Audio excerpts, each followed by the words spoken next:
Nah di situ tuh gue mikir kayak, aduh ini apa gitu loh, kenapa gue malah diginiin, kenapa gue malah disudutin banget.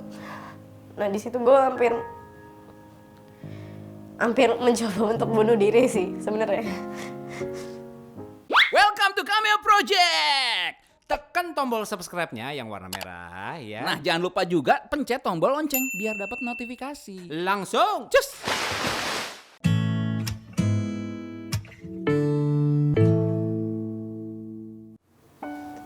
Ya umur gue 22 tahun. Kerjaan gue di suatu production house. Gue pernah dalam hubungan toxic relationship. Kalau dari awal sih posesif ya. Karena dulu gue orangnya cuek banget banget. Di saat pasangan gue posesif, gue jadi posesif balik ke dia. Kayak gitu, dan itu menurut gue itu merubah gue, kepribadian gue yang kayak, oh ini bukan gue nih gitu. Kayak kok jadinya kayak gini ya, kok gue jadi berubah ya, kok gue jadi cemburuan, kok gue jadi ngelarang-larang, kok gue jadi ribet sendiri. Jadinya kan itu bikin gue overthink banget kan. Di saat dia pergi gitu misalnya kayak kemana, lo jadi mikirin tuh seharian kayak, aduh dia ngapain aja, aduh dia ketemu siapa aja, aduh dia jujur gak ya, kayak gitu. Bener-bener itu bikin merusak otak banget sih. Overthinking sih jatuhnya. Gue sempat pacaran 6 bulan, lalu pas 6 bulan itu kayak itu udah berantakan banget. Dia bisa main sama cewek yang nginep berdua cewek, berdua cowok, kayak gitu loh. Kayak nggak menutup kemungkinan gak sih kayak lo bakal ngapa-ngapain di saat lo nginep berempat kayak gitu ya kan. Dan gue harus percaya di saat awal-awal pacaran. Kayak gitu yang bikin berantem kayak gitu loh. Pokoknya konflik-konflik antara cewek-cewek kayak gitu deh yang bikin berantem. Oke, gue mikir ya udah dia putus sama gue, jadi fair enough kalau misalnya lo mau ngapain aja di luar gitu kan. Gak lama gue balikan lagi, tapi gue bilang sama dia, balikannya gue mau lihat dulu ya lo berubah apa enggak gitu. Kayak tapi kita jalanin kayak pacaran. Terus gak lama setelah sebulan ke gap selingkuh sama gue. Gue cek handphonenya, ke gap, dia marah. Dia bilang, emang kenapa? Kan lo gak balikan sama gue. Loh, gue gak balikan sama lo tapi kan kita kayak pacaran. Kayak gitu kan. Terus kayak dia bilang, ya terus apa salahnya buat gue untuk buat, apa sih, dia bilang, untuk buka hati lagi ke orang lain. Gue kan mau mencoba buka hati ke orang lain biar kalau lo nantinya ninggalin gue lagi, gue ada backup plan. Anjir, ada 2 dong ya kan ceweknya. Terus gue kayak, oh ya oke, si ganteng gitu. Terus akhirnya gue marah berhari-hari, gue sampai stres banget. Gue sampai nggak makan 3 hari, nggak tidur 3 hari. Terus udah, akhirnya dia ngajakin gue ketemu. Terus dia bilang, katanya ketemunya di tempat private. Ngobrol-ngobrol, gue emosi, dia nggak ngerasa bersalah. Akhirnya gue pukul duluan, dia mukul gue balik. Dan di situ kayak gimana ya, posisinya nggak pukul-pukulan terus-menerus sih, cuman kayak ada breaknya. Tapi itu bener-bener capek banget karena dari malam sampai pagi itu gue bener-bener berantem terus sama dia, nggak berhenti. Kayak ini nanti gue diem nih, nanti berantem lagi, nanti pukul-pukulan lagi kayak gitu. Dan mukulnya ya lo tau lah, kayak tenaga cewek sama cowok gimana sih gitu kan. Iya, gue nginep di tempat temen gue. Terus dia tuh nyiapin piyama gitu ke gue buat gue tidur. Pas gue buka baju, dia kaget. Nah, gue pun baru kaget juga di situ kayak, oh iya banyak banget ternyata gitu. Dan ternyata parah banget. Udah baru deh tuh besokannya gue berasa pegel semuanya. Baru kayak gitu. Banyak scene-scene yang gak bisa gue lupain gitu loh di otak gue. Terus sampai akhirnya gue gak tahu gimana, gue mungkin gak nyadar kalau dia sejahat itu. Jadi gue baikan lagi nih sama dia, dia blok selingkuhannya itu segala macem. Udah, setelah pulang dari situ gue akhirnya kebawa emosi, gue chat selingkuhannya, gue kata-katain. Terus habis itu udah, ternyata nyokapnya selingkuhannya ini nggak terima. Akhirnya dia chat lah cowok gue itu, ini gimana nih, temen kamu ngapain kayak gini-giniin anak saya nggak terima. Terus oh iya maaf tante segala macam.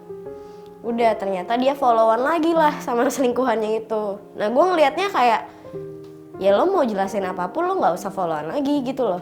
Kan lo udah selesai sama dia, lo mau ngapain gitu, lo mau berhubungan lagi, lo ngapain gitu. Gak lama si ibunya itu ngechat gue, ngejar-ngejar gue kayak disuruh bikin video permintaan maaf. Ya udah, akhirnya gue bikin lah video. Di detik itu juga gue lagi sama cowok gue itu, gue bilang, iya tante, saya minta maaf udah ngatain anak tante karena pacar saya sempat gini. Pokoknya gue ngomong kayak gitu, terus di post di story. Udah di situ gue udah gila dong, kayak gila, gue udah nggak ada otak banget nih, kayak gue udah nggak 3 hari nggak tidur nggak makan, terus abis dipukulin juga, gue capek banget. Terus dia mampusin gue di situ, kayak mampus lo emang enak ngata-ngatain anak orang kayak gitu, makanya nggak usah berurusan sama orang lain. Nah di situ tuh gue mikir kayak, aduh ini apa gitu loh, kenapa gue malah diginiin, kenapa gue malah disudutin banget. Nah di situ gue hampir mencoba untuk bunuh diri sih sebenarnya. Sempat di masa kayak gue nggak bisa tidur kalau nggak ada orang di samping gue. Kayak gue pasti nggak tidur, gue yang ada kayak gitu. Terus ya udah, gue minum obat penenang lah atau apalah itu yang buat kayak gue, ya udah buat bantu gue tidur gitu loh. Terus sampai akhirnya gue mikir, ini kayaknya ada yang nggak beres di otak gue gitu loh, kayak gue jadi temperamental, gue jadi nangis mulu. Gila, gue nggak enak banget tuh, parah. Akhirnya gue sempet konsul ke psikiatris sama psikolog. Dan sebenarnya kurang membantu juga sih. Kayak itu sebenarnya dari diri gue sendiri. Gue yang bisa ngontrol. Kayak gitu. Terus ya udah berjalannya waktu lagi, gue curhat ke teman-teman gue, akhirnya gue udah mulai bisa main lagi, gue udah bisa mulai bergaul lagi, gue ketemu orang lagi.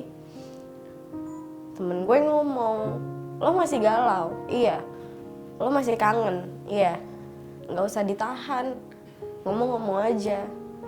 Akhirnya setelah 3 bulan dari itu, gue kontakan lagi, dia nge-reach gue juga, balikan lagi.